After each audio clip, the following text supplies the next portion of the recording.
Okay, I see 2:02 on the clock. I see more than 70 people in the room. Let's get started. It's really awesome to see everybody. Welcome to this session. My name is Keith Coker. I'm an emergency physician at the University of Michigan. I'm also the medical director of the Michigan Emergency Department Improvement Collaborative, or MEDIC. And we, in partnership with the state of Michigan, the Michigan Department of Health and Human Services, are sponsoring this learning series on ending the HIV epidemic, really with a focus on how do we support, advocate, implement um, opt-out universal screening programs for HIV in emergency departments around our state. And for those who've been on previous of these sessions, we have a rotating set of topics, but I'm really excited for the one today. We're going to do something a little bit different. We've got two awesome experts on the line. Introduce them in a bit, and we're going to do a little bit more of an interview style. So a couple of things just on the housekeeping side. One, remember to complete the survey. Mentioned this already. It's also posted in the chat function, and I'll bring this up at the end as well. We also will give CME credit, or if those are interested. So if you could, if you're logging in with a name that's hard to recognize, or for a phone call, if you can, or phone number, if you can change your name in Zoom just so we know who you are, and that will help with that process. Additionally, like at some point later in the session, I really want to open it up to questions from the group. So make sure you're thinking about questions you might want to ask of our panelists. We'll monitor the chat function too. So if you want to come off mic and ask questions, that's great. If you want to use the chat function, that'll work just as well too. Okay, so let's get started. I'll just sort of briefly introduce our expert speakers, and then let them introduce themselves as well. So first of all, we have Leon Golson. He's a community health worker, really with more than 3 decades of experience being a leader and advocate in HIV and AIDS. And then we also have Ari Hampton, who is a health educator and manager of prevention services for Wayne State University Prevention Team. Welcome to you both. Excited to have you here.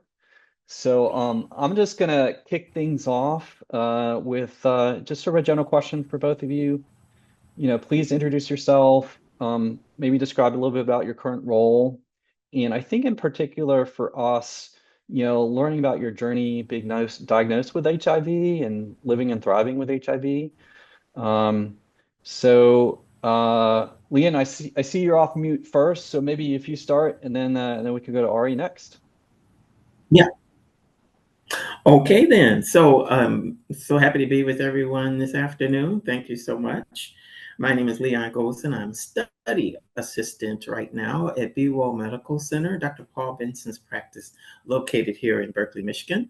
I have been living with HIV for over 30 years, and about the same amount of time as I've been conducting HIV prevention work, or I should say at least have been, in the state of Michigan. So I've been around for a while, but one of my friends calls me a walking history book. So I'm not quite sure how I feel about that, but I'll take the compliments as I can get them.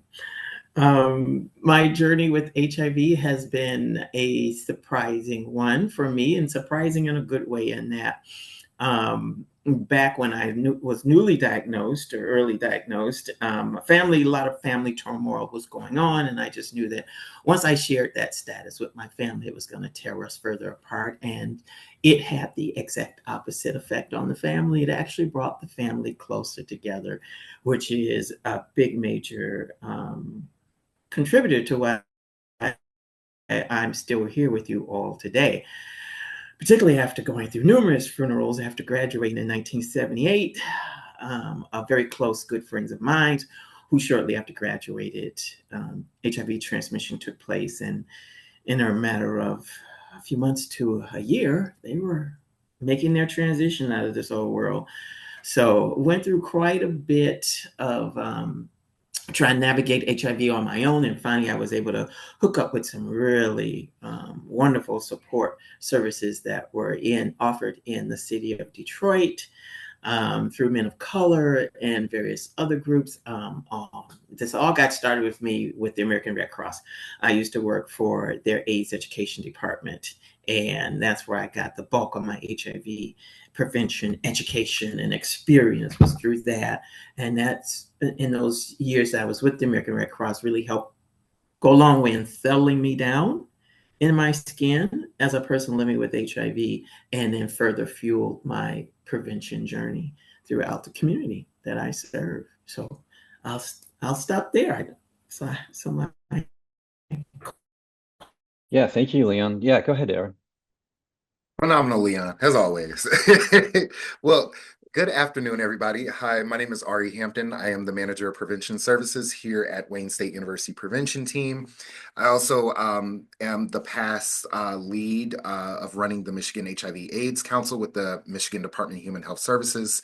I'm also a national and international HIV activist as well. I am 36 years old, mixed gay man from the east side of Detroit, always advocating for the rights of everyone in the community. I was diagnosed, I'm a person living with HIV. As I like to say, I live fabulously with HIV. That's what I like to say. So I've been living with HIV for the last 16 years. I was diagnosed at the age of 20. So I'm a person that has aged with HIV through my adolescence into my later adult mid-years. So particular situation, something that we typically don't have too many conversations about young people aging with HIV and what that typically looks like for our services and our systems and our body and everything else, all that goodness. So I've been doing public health since 2012. I ended up getting into the work through the clinic. So when I was diagnosed, and just for a brief story, how I acquired HIV. And language is very important, as we all know on this call. But for the folks that don't, just make sure to be mindful of stigmatizing language for populations that have chronic illnesses, because we're not viruses. We're human beings, and we want to be treated adequately and fairly and equitably. So we try to be mindful with our language and how we call things out. So we say, transmitted, acquired. We never say infected, stuff like that. Just me, or we're freezing up. Am I freezing? No, Okay. you're doing fine, Ari. Yep. Let me know, because I could talk a little quick sometimes, so you gotta stop me. But so how I acquired HIV was actually a very small percentage for folks that know about transmission rates. I acquired HIV not through sex, but through wound-to-wound transmission. So I had a partner that I knew was living with HIV, wore condoms, got tested, thought that my partner was taking care of their system. The day my partner was going to propose, I found out they cheated. I wanted to end the relationship. We got into a very bad fight. He started biting. I punched him in the mouth. He locked onto my chin and bit half of my chin off. I didn't know that I was missing half of my chin until the paramedics showed up at the residence in Ypsilanti. During that time, I was not offered NPEP. I was not given any resources. The police that showed up was very stigmatizing and very homophobic, from homophobic slurs that was called on both of us to making the person that did that situation to me drive me back to Detroit after that scenario. And you can tell that's an hour-long drive, very hostile situation, very, very psychologically a mess, as I can say. During that time, we also know that back in 2009, it was still that window period of 3 weeks to 3 months. And so as gay folks know, we're always getting education about HIV and testing and all that goodness. But we don't get a lot of education when it comes to about living with HIV if you're a negative person. So those aspects I did not know as a young individual. I knew about the window period. So I got tested a month after that experience. It was negative.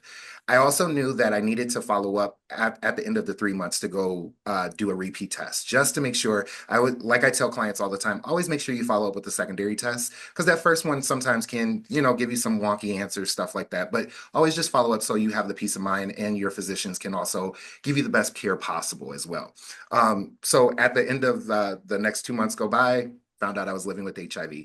During that process, as you can imagine, people living with HIV getting that news, it's like picture your world as a glass globe. It shatters right in front of your face. So the hopelessness, psychological aspects that you might come across for clients living with HIV are very severe and very deep. Those are aspects that we think we're just treating physical aspects of the body, but there's a whole mental component of people living with HIV and the sociological trauma and the PTSD that we have to live with every day that also affects our immune system as well. So we have to think about those aspects. But yeah, so professionally, like I said, I've been doing this since 2012. I've been blessed enough to work with a lot of folks that are either on this call or at the state health department. Leon, I worked with Leon facilitating a behavioral group for young individuals that were newly diagnosed for years. We've worked on several different projects. Stigma Index project that was here identifying stigma and discrimination for people living with HIV that was sponsored by the Vatican Church. I know, shocking, but that was really, really awesome to work with them, work with previous administrations at the White House, the CDC, and also updating the HIV criminalization law that's here in the state of Michigan. So I will stop there. Yeah, that's great. No, I really appreciate you all telling part of your story. I think like the next question I want to ask both of you, again, sort of thinking about some of the intent of these learning series is beginning to focus on the role of the emergency department in particular. And I'm curious, both from your own experiences, but also from the clients that you supported over the years, you know, how do you sort of view the role of the emergency department in caring for individuals with HIV, or diagnosing individuals with HIV? Yeah, what can you share from your perspective about that? Hmm. Oh, I'll start us. I'll start us off, and Sure. hopefully I won't freeze up too much. I apologize for that. I think it's our Wi-Fi here at the office is not the best in the world. I do know for some percentage of the communities, there are the individuals who, when they aren't feeling well or need some type of, you know, health care, the ER is the place to go for those individuals. They know that they might, have a wait, but they know they're going to get their care that they need.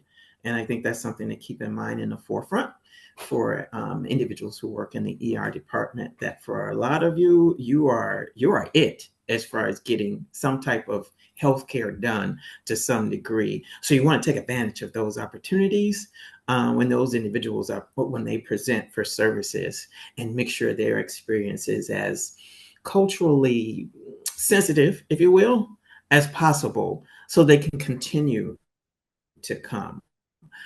I see ERs as a great partner for community-based organization and AIDS service organizations, because you all have a chance of interacting with individuals that those agencies may not have an opportunity to connect with. Yeah, I think you hit the nail on the head, Leon. For me, so there's two parts of this Mm. answer. So one, as a person that has navigated the ER system, living with HIV as well. Like I said before, my story of how I acquired HIV, the medical professional staff and the paramedics were not trained enough to understand that MPEP should have been offered to someone like me in that scenario. And so, since I've gotten into this work, especially advocating for youth services across healthcare settings, was to make sure that we're pushing out more education, not just for the community, but also for providers, for paramedics, for any medical staff to understand what the proper protocols are when it comes to non-occupational post post exposure prophylactics. There we go. It's a mouthful, but yeah, we want to make sure that everybody has the proper training. They understand who qualifies for this, because a lot of people still have this expectation that you have to be either in the medical field or it has to be a sexual assault, not understanding that modes of transmission happen in many different ways. And so I also I've been over here as a manager for the last 3 years, but I also just worked over at the Detroit STD clinic, where back when I first started over there, we were testing probably maybe about 300 to 400 people a month. I can't tell you how many people I've had to test for HIV. I can't tell you how many people I've had to give a HIV diagnosis to, from people that you would not think that were quote unquote at risk, grandmothers to young individuals, including kids. And so you can't have, I think when we work in our medical profession, that we get all of this education about what risk factors look like, what predetermining factors look like for certain communities and how we should be screening. But we lose this fact that everybody is susceptible to acquiring this virus. And so we have to give everybody a fair educational moment and also provide the services for every single person, because you just don't know how people are getting down the way that they get down. Like, we're all here because of sex. So it's going to happen regardless. We have to make sure that people have the information and that we're destigmatizing what HIV looks like. It is still being perpetuated as a gay men's illness, that it's only happening in communities of color. We understand through our rates of statistics and, the epi data that that is not, in fact, the case. We're seeing it grow at an exponential rate within heterosexual populations, that we really have to start addressing it on every front that we can, not just at CBOs, but also in ERs like you guys are doing today. I remember doing a series back with the ER here at DMC a few years ago, where we would train, we would come in, they would bring us community folks come in to have these conversations that we're doing today. So I'm so glad to see this coming back alive again, because we saw the definite change that happened with medical professionals at the ER. I remember going in there as somebody living with HIV and having to disclose in settings that are not confidential.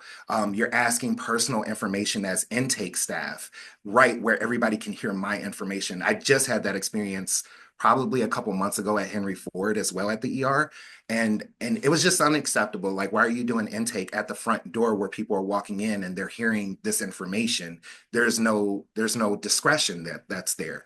And I think just because we understand that, due to our ARVs, the medications, the treatment protocols that are giving us long, healthy lives, that we are sustainable now than what we used to be, that there isn't a safety factor that comes in when your status is disclosed in such a way that the community knows. I am a person that has been threatened multiple times because my status was outed in the community. This is my community that I work in. And so there's a lot of sacrifices that you do professionally when you're living with HIV and you work in this field. So I can only imagine what it's like for my clients that have to go through these things. And so we have to make sure that we are not stigmatizing to the certain communities, not stigmatizing in our own unintentional bias factors, that we're having our body language, our faces are screwed up when we're hearing about sexual practices, whatever that may be. Anal sex is something that's more common within the heterosexual community nowadays.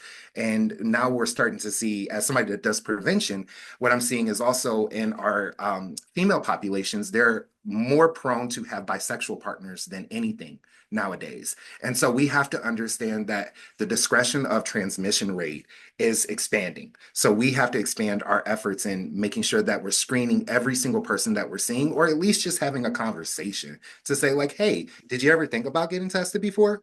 If not, at least here's some information for you just to get a little bit more educated about it. It can affect everyone.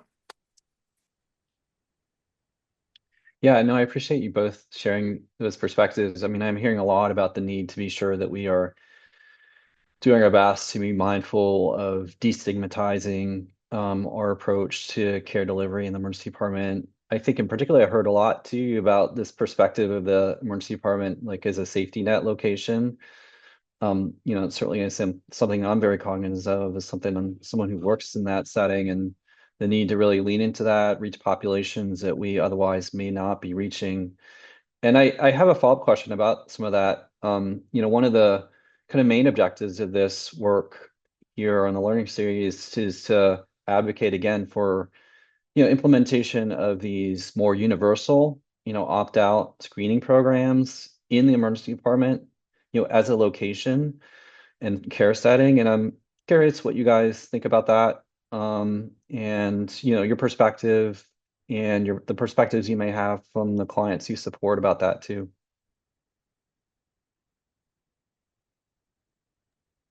Keith, can you rephrase that again? You kind of froze up a couple times there.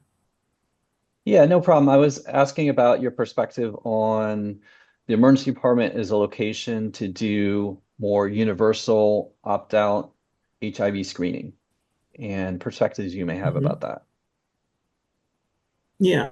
Again, I'll just say what I already shared is that for a lot of individuals, just that's the place to go for their health care.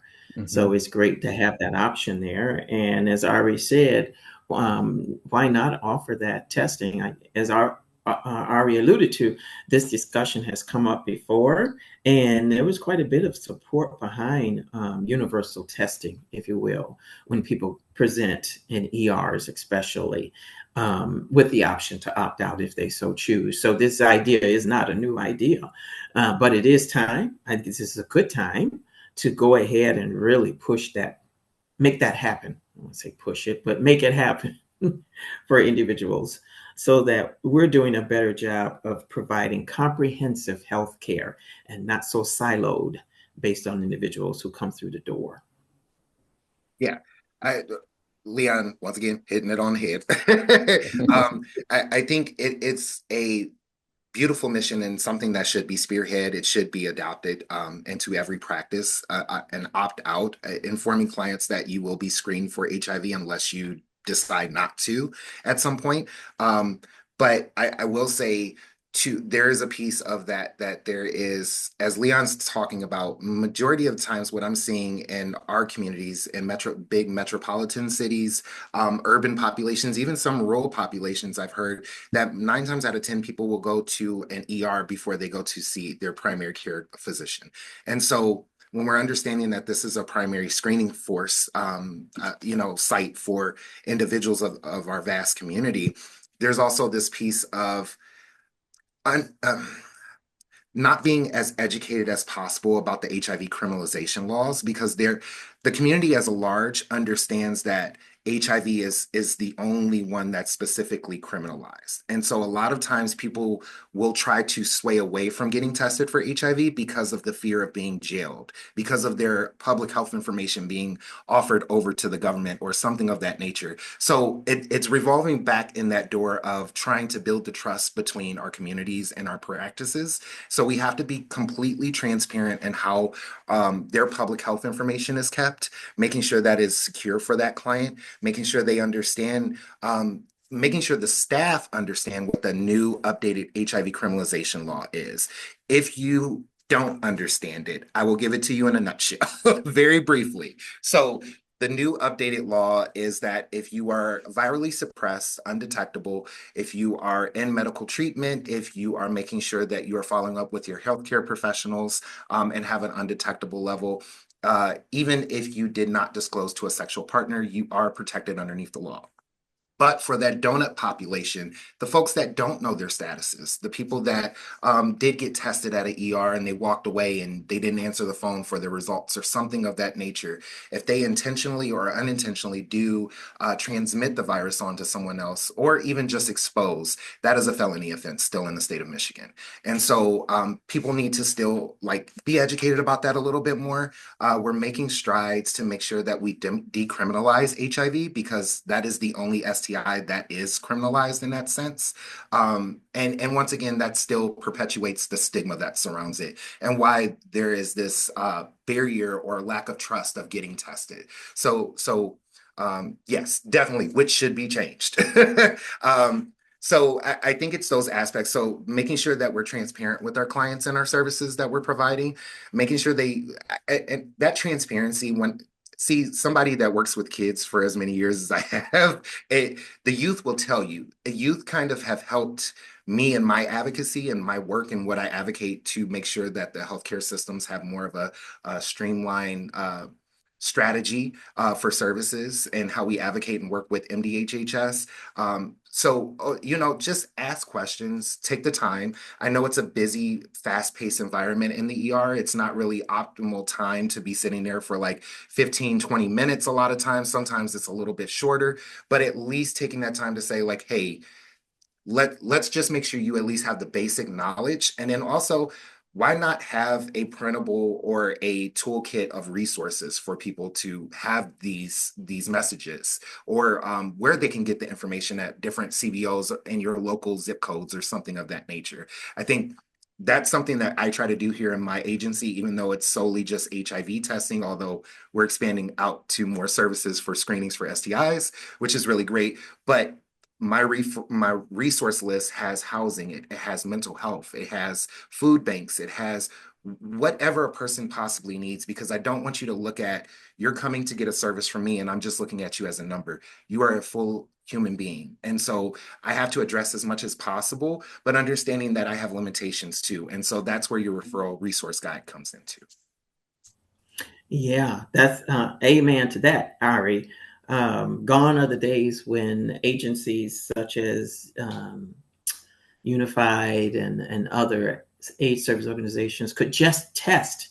Now, over the decades, it's evolved to be more case management along with the testing. So those days are gone where we just sent people out the door and on their merry way with their results. A lot of folks come in and we have to, to some degree, act as case manager and try and get them some support around whatever it is that they're needing in that moment. And granted, we get it. Folks in the ER really don't have time to do case management, but that's not to say you can't work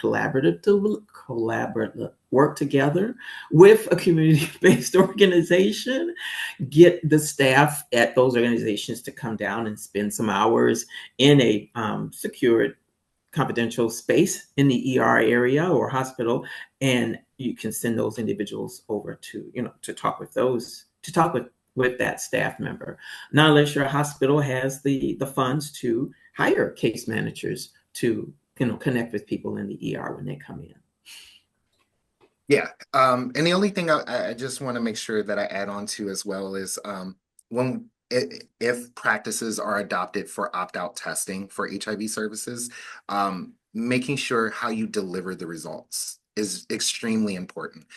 We always think about how it's important for the positive result that we have to deliver, but the negative result is just as important as the positive one as well, because you want to build that healthy routine of a testing habit. So that's the main mission, that's the main goal. Like, even us that work in CBOs, I really have this disdain for folks that just do incentivized testing, because that's not really building a healthy habit of a proper routine testing history for folks. We want to educate people so that they're empowered for themselves to show up in the aspects that they need to, whether that's with our agency or whether that's coming to see you in the ERs, is just so they understand and are educated in how they do their things. And so you want to have a empathetic way that you go ahead and approach things. I also, I don't, if you know my agency, I work underneath a wonderful director, Dr. Angelique Outlaw, who is so phenomenal in her teachings and how she's kind of molded and mentored me as a person that started part-time, and now I help co-run this agency, which is really phenomenal. But we were so instrumental in making sure that not just I, but all of the staff is trained in motivational interviewing techniques. MI is a lengthy training, but if you take the opportunity to build upon some of those techniques and tools, MI can really take you so far in working with clients, whether that's HIV or whatever you're addressing with your clients in the ER systems. That motivational interviewing can really empower individuals to make sure that they're showing up for their routine follow-ups, whatever that may be. Even if that's just, okay, well, I understand that the ER isn't the place that I should be coming for certain screenings. Maybe I should go to my PCP. Sometimes that MI can really, really take it far, because I don't want a client to feel that I'm telling you what's working best for you in your individual life. I want to guide you to those decisions. I want to provide you the education, the resources, the tools to make you successful. And then you build upon that plan yourself so that you feel empowered about what you're doing. And now that you can do that for yourself, you're taking that back into your community. You're teaching other folks. You're educating more people about different techniques, protocols, PrEP, NPEP, DoxyPEP, all of these great treatment protocols that are advancing our healthcare services. We have to make sure we're getting out into the community as much as possible. That's great. All right. I've got a follow-up question for you, and then after that, I'm gonna open it up to the group for questions as well. But just because you brought this up, I just want to follow up on it, which is around this communication of test results. As somebody in the emergency department and working with others that are thinking about implementing these types of screening programs, one of the realities and challenges about implementing these are the test results still come back generally on the same day. They oftentimes come back the next day after the individual's been discharged, often from the emergency department. So there has to be this handoff generally of communicating that test result. And, oftentimes it's a conversation that probably happens over a phone call. Mhm. And I'm curious, like, what you guys think about, like, how best to think about communications or in those moments. Any advice you might give around thinking about how to structure that? Yeah, and such a tricky thing because, like you said, it's not as if it's like a session with me where in 15 minutes I'm giving you a result. Sometimes it is Mhm. that next day, and you have to give that phone call. I think we revert back to that empathetic MI tactic. If you have staff that are making follow-up phone calls to give positive results, whether that's HIV or anything else, make sure they go through motivational interviewing techniques. Make sure they attend crisis counseling. The 6 steps of crisis counseling is so important for anybody delivering results to make sure that you are intaking that person's reaction rate to make sure that they're not going to harm themselves or harm anybody else. Those are two important things. A lot of times when I get more apprehensive of an individual when I deliver a positive result when they are just like, oh, okay, everything's great. Yep, I got it. Because that's a person that's disassociating from the situation. And so in my mind, I'm more concerned because you're not in the moment. You're not accepting what is truly happening in that situation. I've had people like erratic pull knives in the set. Like I've seen it all, had it all happen. But even those individuals, I'm like, okay, we're responsive here. Your emotions are valid. Let's take this moment, even if it's 5 seconds. Let's breathe through it. Let's work through it. You try to sit there and engage as much as possible and encourage people as best as possible. But I will say that there's been several times where I've had clients that have followed up with my agency within the last few years that did get a phone call for a positive HIV test from an ER that basically was like, yep, hey, so and so, confirm your birthday. Yeah, you got HIV. Bye. Click. That is unacceptable as someone living with HIV and someone that has worked for many of years, and I'm pretty sure all of us that has worked many of years in public health, that is extremely unacceptable in our standards. And so we want to make sure that we're monitoring who are those individuals that are providing those phone calls, but also making sure that we're following up with those clients after they have received their results to access the services that they need. So, build upon your networks per zip code. I have people that work at Henry Ford that are nurses that are like, hey Ari, I know you personally extend yourself, da da da da da. There's people in this community that we extend ourselves for individuals, whether that's people professionally or whether that's personally that have been newly diagnosed or living with HIV and they're struggling mentally. Like reach out to those networks, build upon them, because that even if you don't have the time, inform that client like, hey, I have this person or I have this agency that can work with you. Would you be interested in making and having your information shared with them so that they can reach out to you? I think that's the best that you can do in a limited spot. But I also think training, training, training. At least twice a year, there should be some type of competency training that's happening when it comes to MI or crisis counseling. I think that the update trainings are so important, and we think that once you go through it, you're done. You don't need it. I have the certification. Da, da, da. Techniques change all the time. Communities change. We see sexual practices changing. We see how people virus everything's changing. So why not just keep updating yourself? The moment you think you know it all, you're burnt out and you should step aside. I always think, regardless if you are at the top of the head of the agency down to the person that's a part-time position, we all have something we can learn from each other and we all have things that we can grow upon. And so it really takes that effort. Yeah, Leon, you want to add anything? Sure. Great job, Ari. Yes, again, I support everything that Ari has just said. I would just add that, particularly for those individuals who are going to be reaching out and sharing the status with the patient, um, keep in mind that when you deliver that information, it should be coming from a space or place of hope. Okay, because there's a lot that can be done now for people living with HIV. We're not back where we were back in the 80s, 90s, late 70s. So we've come a long way with regards to treatment and options around treatment and individuals living quite well, long time with HIV. So that's where you want to deliver that information from. It shouldn't come from a place of dread. Oh my God, I'm so sorry to have to give you this information.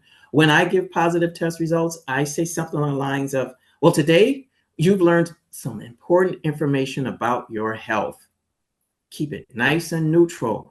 And that gives that individual time to move emotionally within that moment, within that space, as they so choose when you frame it that way, versus saying, oh my goodness, I'm so upset to have to give you this awful information. So you want to try and just keep it as your delivery as culturally sensitive as possible. That's the best you can. Put yourself in that patient's shoes in that moment. How would you like to receive such important information? So you want to keep that in mind. The other thing you want to bring yourself up to speed and make sure you are transparent with the patient about is the health department's involvement, because the health department will get involved with positive test results of any kind, STIs of any kind. The health department has to get involved by law to help further stop the spread of HIV. So it's important to let the patients know that the health department will be reaching out to them, not to get them in any trouble, but to help them with getting other folks who might also need to be tested, or whatever support those other individuals or themselves may need. And then let them know that partner services is what it's called when it's coming from the health department, is done in a way that does not identify the originator of the information. Unfortunately, the public has held and still holding long and hard to the fact that they have heard out in the street that if they do not give that information about their partners, they're going to go to jail. And that's not true. That is not what's going to happen. But unfortunately, some health departments have put that message out there, and the public has a hard time letting go. We struggle with letting things go. So it's really important to be transparent and let a patient know what may happen, what's the next steps that are going to happen, and be prepared to help them with that. And what we do is, Ari will attest to, when we are giving positive results, we'll take a few moments and ask that person, what are the top 2-3 concerns that you're feeling, thinking about in this moment? What are they? And then we take note of what those are. And if it's within our power to support or address it, we will do that. But it's important to allow that to be spoken, to be put out there. So first of all, the patient knows you're hearing them and they are aware that you're in the moment with them. So, and just checking my notes here, I think those are the important things that I wanted to share with everyone that's on this call today. You can do this. You've been doing it for a while, so you can just take those skill sets that you've been doing, and I'm gonna just kind of put it out there and assume that you all are doing a pretty good job in what you do on a day-to-day basis in the ER. So just keep taking your strengths and using them in this regard as well. And Leon, I'm glad you brought something up. One, also make sure that you know who your local DIS officers are. They are really, really going to be extremely helpful. If you cannot reach your clients via phone calls, do not wait a full week informing DIS about that. Make sure you're letting them know. If you don't reach them by that next following day, just give them a heads up and be like, hey, we tried to contact this individual, because you're moving through so many clients in the ERs that, it's human nature that it's going to slip your mind. I try to be the best at remembering everything, but I know sometimes I don't. So just make sure you're building upon those networks. And also, Leon, you brought something up about making sure that clients understand that they're not going to be reprimanded for testing positive, and at the ER. There was an experience that I had with a client that him and his partner came in looking to get on PrEP. They were undocumented individuals, did not speak English. They were trying to get on PrEP. The partner and unintentional, unfortunately ended up, I had to give him a diagnosis of HIV. So his partner, who was just engaging in sexual acts with this person, needed a NPEP referral. Because of the time, and it was a Friday, I had to send them over to the ER. The ER, I ended up having to get a phone call from the client to speak with the ER practitioner because they didn't understand NPEP protocol. They didn't even know what NPEP was. Shocked me completely. So had to do that education, but there was a second piece of them being worried about being identified and deported to just get healthcare services. So make sure that we are educating our communities of the importance of confidentiality and making sure that they understand that it is a safe spot for them to access the services and that they're not going to be targeted. That medical professional staff, I am a person that does not speak Spanish. I'm not fluent. I could probably say hola. That's about it. But it takes 2 seconds to break out your Google Translate. You can call the translator on the phone if you have that service within your departments. It does not take all that in the world for you to take 2 seconds to treat that person as a human being and make sure that you're properly giving them the proper services and that we're not being stigmatizing to any population that we're servicing. Especially at the ERs, you will more than likely see more undocumented individuals coming in to receive Mhm. healthcare services from you guys. Yeah. So just make sure that there's that level of follow-up and the transparency of billing, because that was another issue that they have is, even if they have expanded Medicaid within the state of Michigan, there's still that portion of like, well, why am I getting a bill and da da da da Mhm. da. And so, just make sure you take the time, whether that's intake staff, whoever it may be, to just give them that proper training to say like, take the time with the clients before, because sometimes it may not be you as the doctor that have enough time in the world to kind of do that. So you rely upon your other medical professionals to kind of help you out in that aspect. Yeah. And then one other note I'll add to what Ari has just said is check with your HR department to make sure if you're using that it's okay. It does not breaking any HIPAA guidelines. Or check with whoever you need to check with to make sure you're not breaking any HIPAA guidelines by using the translator app on your phone. Because I know that was an issue at Unified. We had to make sure we go through a proper um, vendor. There we go. A proper vendor so that HIPAA was not messed with. Yeah, thank you both for those comments. I want to pause here. We have 10, 15 minutes left. I want to make sure we might have some questions from the audience. So anything in the chat, but I also saw Dr. Sword raised her hand. So Kristen, you want to ask a question? Absolutely. This is fantastic. Before I ask my question, I'm going to proclaim some of my ignorance, which is probably part of why we're all here. I see other people out there in the audience who also practice emergency medicine on a day-to-day basis. And I don't think I realized there was such a stigma around and fear around legal ramifications of HIV testing. And what I heard you say was if you are completely suppressed and if you are engaged in treatment, it cannot be a criminal or a felony offense. Does that mean that someone who is living with HIV and has not yet been diagnosed were to infect someone that they could be criminally liable? Mm, that's a good question. Neither Ari and I are lawyers. We need to qualify our responses by saying that. Because I do know under the old version of Michigan's HIV disclosure law, they very much that was playing out for people. But under the new version, I'm not 100% sure about that scenario. I do know that based on a number of factors, the outcome of a non-disclosure before a sexual encounter could be no prosecution, misdemeanor, or felony, depending on those factors that Ari spoke to before. I am not sure what the law says for people who do not know their status.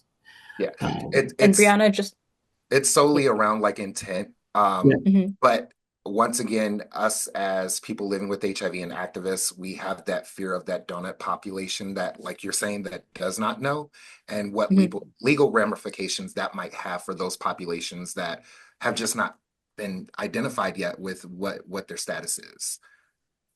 And I think some people have now posted the law, the updates, and a bullet point, as well as a chart in the chat, which is everything I could ever ask. And I think that this will change some of the background that I come to when I counsel people about getting opt-out testing. Thank you. Thanks, Kristen. I see another hand raised.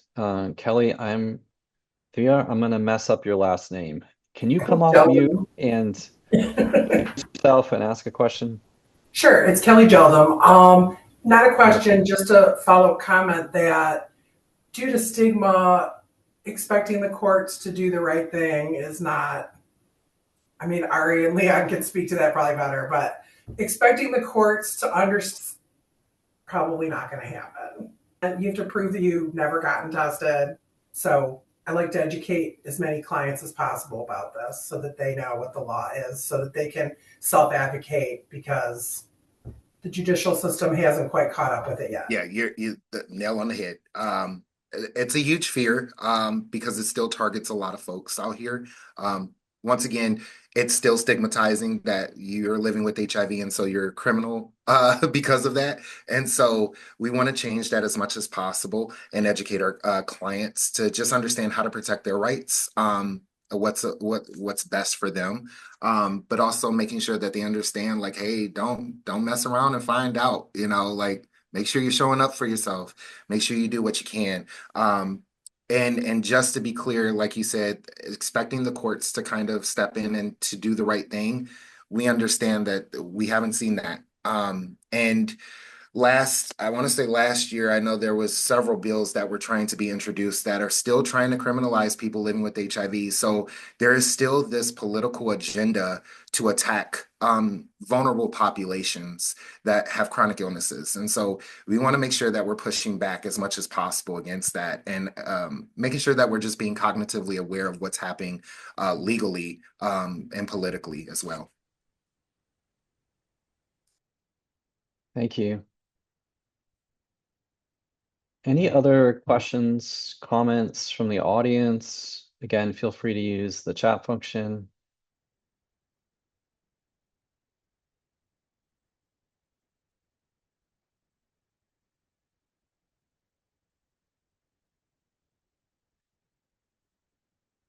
Oh, sure. Yeah, Dr. Swore. Hi again. So I have a question for Ari and Leon regarding disclosure of results. I have found in the past 2 to 3 years, as people have handheld access to their electronic medical records, that people are coming to me with their results before I can get to them. Hey doc, can I go? My x-ray is negative. Hey doc, can I go? My tests that they didn't triage are normal. Have you yet experienced someone whose HIV status has been discovered by them on their handheld electronic medical record app prior to someone being able to come in and tell them their results? I can't say that I have yet. Let me put it like that. Yeah, Because nothing yet. here at Be Well Medical Center, each and every patient has access to their medical information by way of a portal. Right. So if they came into the office, they got tested, results are positive or negative, it's going to show up on their portal probably well before any of the physicians have a chance to follow up with them here. Because I know when I come in and because this is where I get my care, it's here at Be Well Medical Center. Before I get home good from the office here, my results are there in the portal. So I will have them. I think that if that's what is happening, the physicians, the providers will want to maybe have some kind of discussion with the patient before they leave, that for their visit for the day, just to kind of, talk about that. You're going to get your results probably before I have an opportunity to follow up with you. If they're this, if they're that, let's talk a little bit about next steps around either way when you see your results in the portal or however whatever the case may be. Honestly, I'll say I think it's a bad call to have clients see their results before they have a discussion with their provider. Um, as far as HIV goes, only because the huge fear is self-harm or harm to someone else. Um, you we want to trust our clients are going to answer our phone calls or follow up with us, all of that other stuff. But I will be realistic with you, as many times as I've had to give a positive out, if it wasn't for the fact of them being in front of me, that person probably would never have answered my phone call. They would have been lost to care, follow-ups, all that goodness. So I don't know how. Hopefully, there's a way that you can do. I love a policy, and I think if you can within your systems to create a policy that when those results are provided, that they're faxed over to you as the physician before they are uploaded, I think gives you a better way, because like how do you properly address how your conversation is going to flow with that client if they already know what their results are? If that person's already abrasive with you when you give, like when you're talking to them again, because I'll tell you, like clients, they will give you every reaction underneath the sun. Don't think that it's going to be one standard reaction. Like I said, I had a client one time where I was in a room, their partner was in the conference room, and we're in the lab. I had to give a positive. He pulled out a switchblade, swinging it around, all that other stuff. So these are real reactions that are happening with folks. And so until you have a set plan of how you're going to address what possible scenario might happen, I think it's just a bad thing that it just gives me caution and fear. As I tell the clients all the time, I don't want to see you on the news. I don't want to hear about a story of you harming yourself or harming someone else, because this is not a death sentence. You know, we can get you where you need to go, and we can build you back up. But you know, it takes proper protocols and strategies in order to implement those. I hope that answered. It did. Unfortunately, there are some times where you are not able to control what is released. Some hospitals have an all release or no release policy, and it is something that I think is coming to us whether we want it to or not. Because oftentimes, this granular level of being able to choose what your patient sees before you see it is not a privilege that you have. Thank you. Yeah, I just put a similar comment in the chat around that. Some of the realities Yes, I of think I kind of see it. federal Yeah, there's policies around that. But I certainly understand some of the challenges here, and some of the realities of implementing these kinds of screening programs is how do you kind of solve that challenge? And I certainly heard a lot about maybe setting people up at the time the test is drawn, so recognizing that they may get the answer beforehand and just warning individuals about that, but that they're going to get a follow-up call where all their answer or questions can be answered, kind of thing. absolutely. Well, we were very close to the top of the hour. I have one more question, given we only have a couple minutes, but both for Ari and Leon, I'm wondering if there is kind of one piece of wisdom that you might leave us with for us in the emergency department, physicians, nurses, tech staff, all of us, on this topic we've been talking about. Anything, any parting shots for us? Training, motivational interviewing, crisis counseling. And if you want to become more active, understand what's changing in the nature of HIV and prevention care treatment. The Michigan HIV/AIDS Council is always lovely to go ahead and join. You do not need to be a person living with HIV to join the council. That is both allies and people affected by HIV. To make sure that we're making positive change and that we are the checks and balances of the HIV integrated plan for the state of Michigan. Mm-hmm. Absolutely. And, I've already dropped my pearls of wisdom and, with regards to how you're delivering the information with people. Try and put yourself in that person's shoes. Fall back on your experience, trust your instincts. Also know your limits. Know your limits. Be mindful of that. I try and, give people a benefit of the doubt and think, most people are good people and want to do good things. That being said, that's not always the case, particularly when certain members of community present for services, particularly from the LGBTQ plus community. So be aware of what triggers you, what pushes your buttons. If you're really struggling in an ER, working with a particular patient, you want to do a culturally sensitive handoff. You don't want to do any more damage. Because when we present for services, we come with all our stuff, all our issues. We come with it all. So be mindful of where you are as a provider, where your head space is, where your heart space is, as you continue this most important work. Oh, that's perfect. Thanks so much, Leon. Ari, you guys are spectacular. Your wisdom is amazing. I really, value your expertise, in an area that we don't really get to understand well from the, patient's perspective. As we develop programs that are destigmatized, ideally, that are, culturally, personally sensitive of need. Some programming notes here to wrap up. There is this survey we'd like all of you to complete. Short survey, QR link there. Just helps us keep track on the impact of this program, ask some questions about perspectives and attitudes. So please complete that. We do offer CME for this session. You can claim an hour of credit through the University of Michigan. There's links as to how to make that happen. Just recall that you have to do it within 7 days. So if you want to claim credit, make sure you do it within 7 days. And then a final plug that this learning series continues. So we do have a session on the books coming up in June. You can see the information there. And we're going to talk about all the roles that everybody in the emergency department can play in developing these kind of programs. It's really, a team sport in implementing these kind of programs. And we need to think about like who owns what and roles and responsibilities. So please come to that next session. Make sure it's on your calendar.